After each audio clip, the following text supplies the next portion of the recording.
Hi everyone, what's up? It's Haley and welcome to my channel. So today's video is going to be all about my 2019 and January bullet journal setup. I have been a bullet journaler for just a year now.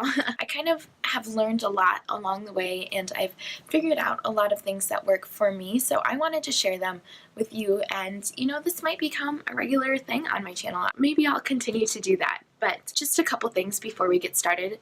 Number one, last year I did use the Leuchtturm notebook. This is the dotted A5. It worked really well for me. I do really like it, and I know it's pretty popular for bullet journalers. It's just kind of like the OG bullet journal, I guess. But this year I was kind of looking for something a little bit different, a little bit cheaper, and a little bit bigger.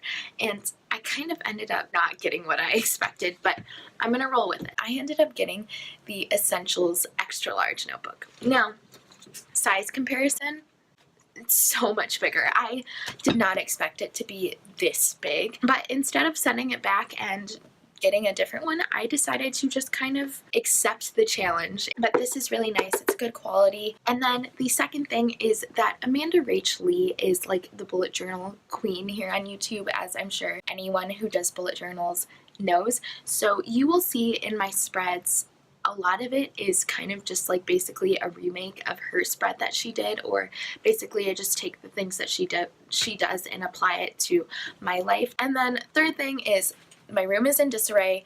I look like crap. It's because I am sick right now, so my voice is a little bit croaky. I think you'll probably notice that in the video, but that's basically it. Let's get right into the video so you can see how my bullet journal looks.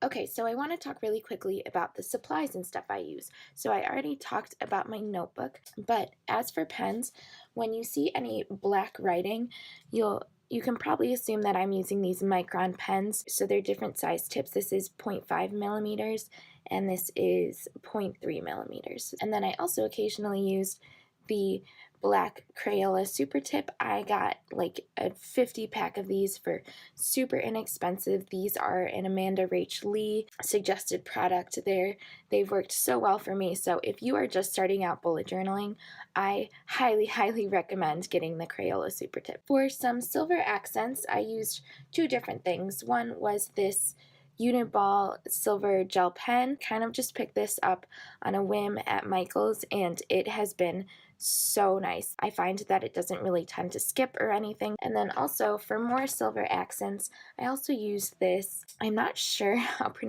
to pronounce it, but it's the Kuretake metallic silver marker.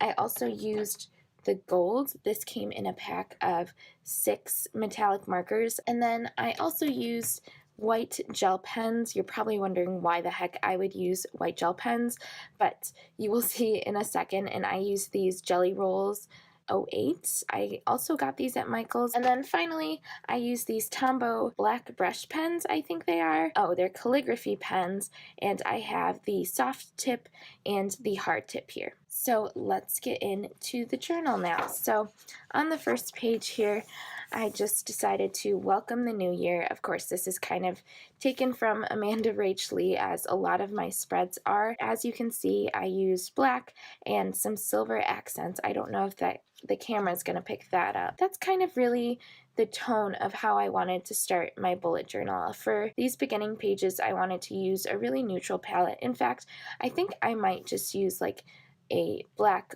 and white and like metallic theme throughout the year. So on the next page here, on the left here, you will see a cheat sheet, and this is what I use to create any spreads that need to have the page split up into quarters or thirds or halves. So again, Amanda Rach Lee inspired this. And then here on the right page, we have my word of the year, which is mindful. And I'll get back to this in a sec, but basically I like to pick a word of the year that kind of sets the tone for the things I want to achieve in the new year. So on the next page here begins my year at a glance, or my yearly spread. I'm not really sure exactly what people like to call this, but basically I've just split each page up into 3 using my cheat sheet. And then I wrote out the days of each month and basically just used my silver gel pen to square off any important dates. And then I actually used another Crayola Super Tip. This is the gray one, and I used this to highlight when any readathons were. And then again, I do this on the next page with the next 6 months. As you can see, July is my birthday month. Then here is where we come into kind of the goals and bucket list items that I have for 2019. On the left, we have my goals for the year, and I've split it up into personal, professional, fitness, health, travel, and financial. These aren't all of my goals, but I've decided to put down some general ones, so I guess if you want to pause and look at this and see what my goals are for 2019, you can. And then on 19 are my bucket list items for the year.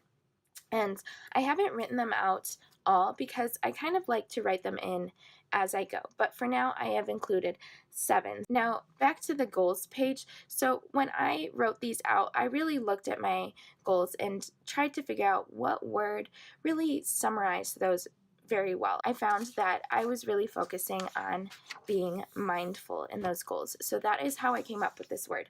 I looked at all of my 2019 goals and I decided that all of those kind of pointed towards me working towards being more mindful this year. Now, this left page is one of my favorite that I made. I don't know why. I think I just really like how I wrote monthly memories and just the way that I did each of these boxes.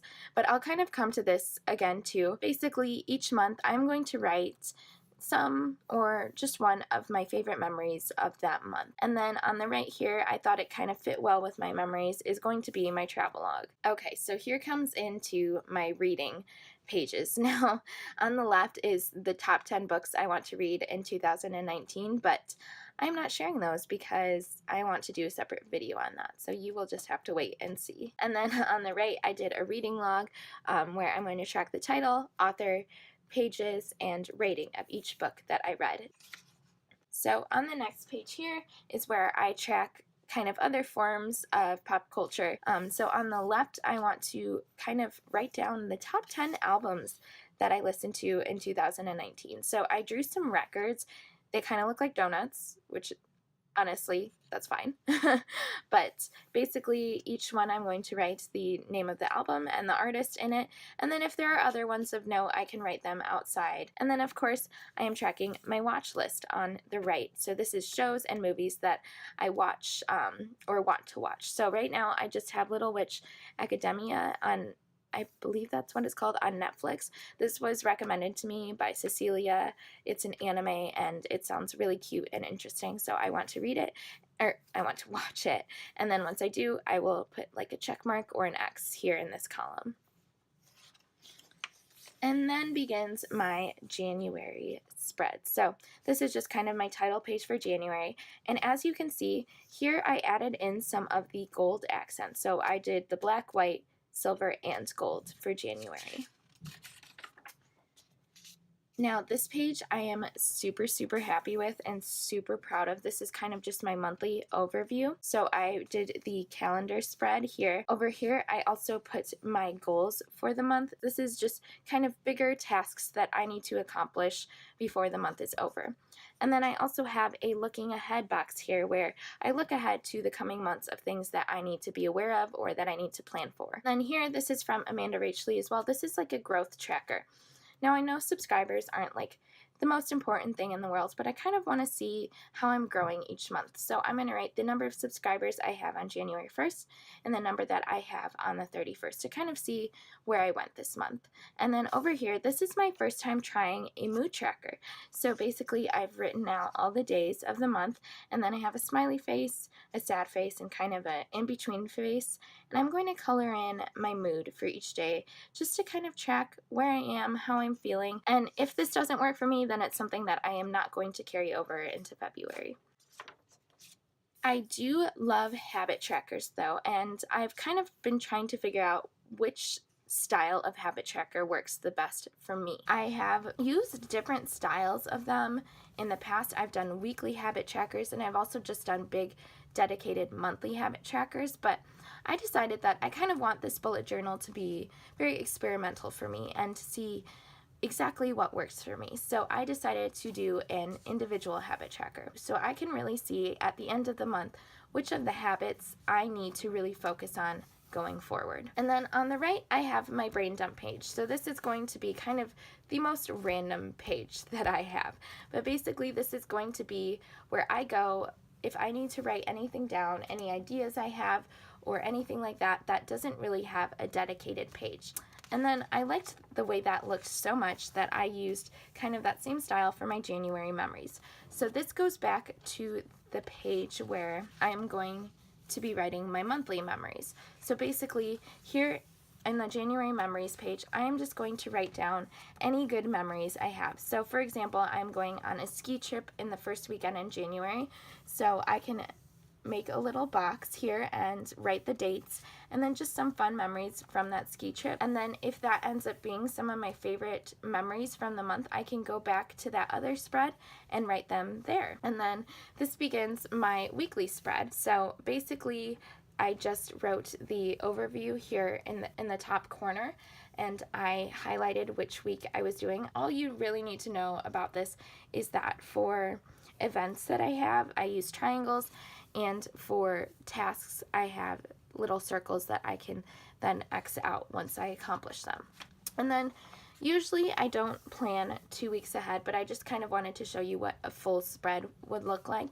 So again, I have the month in the top corner and the week that it is highlighted, and then I have the 7 days, and then here I had enough room for 3 different things. So the first is my gratitude log. So down the side here I wrote each of the days, and each day I'm going to try and write 2 things that I am grateful for, because along with being mindful, I want to be more aware of the things that bring me joy. And then I have an upcoming box, which basically just looks ahead to the coming weeks. I have a lot of birthdays in January, so I just wrote birthdays here. And then finally, I have a video spread. I'm not sure how exactly I'm going to continue to do this in the future, but for now, this is kind of what I've come up with. So basically, here I am going to write like a title of a video or a video idea that I have, and then I'm going to X out each spot as I accomplish each thing. I don't know. We'll see if this works out. For right now, this is what I've come up with. That has been my bullet journal setup for 2019 and January. I hope you enjoyed it, and that if you're a bullet journaler, you can kind of take some ideas or inspiration from what I've done, or if you're a new time bullet journaler, kind of see what I've done that has worked for me. But just remember, the bullet journal is an opportunity to get creative and to kind of go off the beaten path and to do things that maybe you wouldn't expect to do or don't think that you can do. One thing that I've really learned about bullet journaling is that it has pushed me outside of my comfort zone, because I am a perfectionist, which you couldn't tell by how dirty my room is right now. And I don't like when I make mistakes, especially on planners. And bullet journaling has taught me to figure out how I need to handle mistakes and how I can creatively find solutions to fix those. So if you like this video, please give it a thumbs up. Leave me a comment below if you're a bullet journaler or if you do some other sort of planning for your year. And I cannot wait to talk to you guys in the comments, and I hope you'll choose to subscribe. Bye!